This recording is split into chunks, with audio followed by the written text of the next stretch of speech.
Hi all, real quickly I wanted to review the 4 financial statements with you because I still seem to be feeling a lot of angst about how these fit together and some uncertainty with how the financial statements work in completing your homework problem. So I pulled these from the financial accounting class that I teach.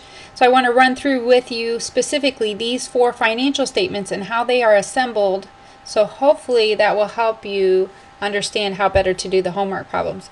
As you can see here, we have 4 financial statements, and they're prepared in order from the financial data that is collected and analyzed by the accountant or the bookkeeper.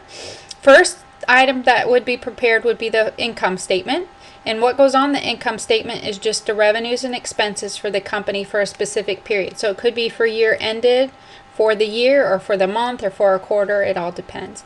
After they prepare the income statement, then they come down and prepare the statement of retained earnings here, which tells us what happens to net income or dividends over the year. So this statement of retained earnings is kind of like the savings account for the company. Monies that they bring in over and above what they pay out and what they keep in-house to use for future purposes. Then they have the balance sheet, which reports the assets, which are things that a company owns, liabilities, things that a company owes on, and then the difference between those two is the equity. And the balance sheet is as of a specific date, so it's a snapshot. As of today, my assets are this. I own these items. As of today, my liabilities are these things. Then we have the statement of cash flows, and that summarizes the inflows and outflows of cash. It's the least commonly referred to one in many cases. So again, let's look at the income statement. Let me show you what one might look like. Here we have the company name, income statement for the month ended October 31st. So for the month, they had revenue of $10,600. Then they incurred all of these expenses: salaries, supplies, rent, insurance, interest, and depreciation. So we would total up all their expenses and we would get total expenses, $7,740. Take the revenues minus the expenses and that will give us our net income. It's as simple as that. I know your book goes into the earnings before taxes and subtract the interest.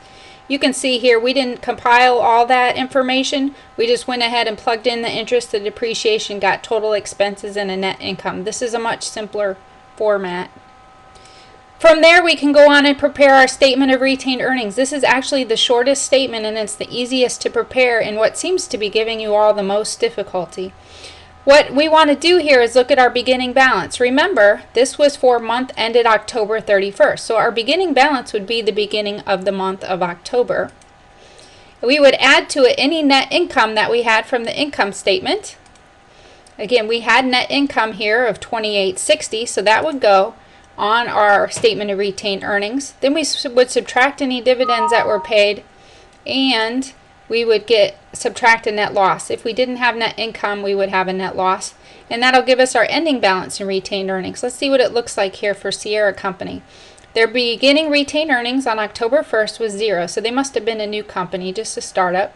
They had that net income which came from our income statement, paid out $500 in dividends. That left them ending retained earnings at the end of the month, $2,360. From here now we can take that balance, this $23.60 ending retained earnings, and it goes on our balance sheet.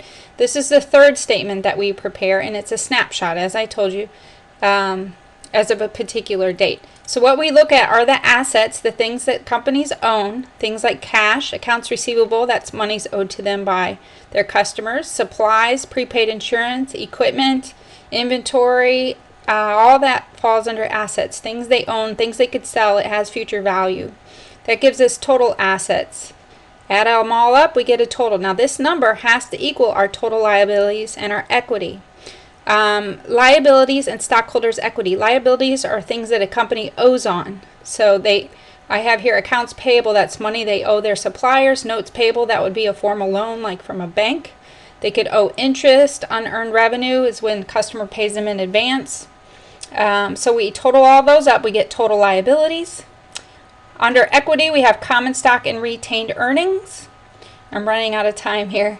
So add those two together, we get total stockholders' equity. Add that to our liabilities, that has to equal our total assets. Thank you.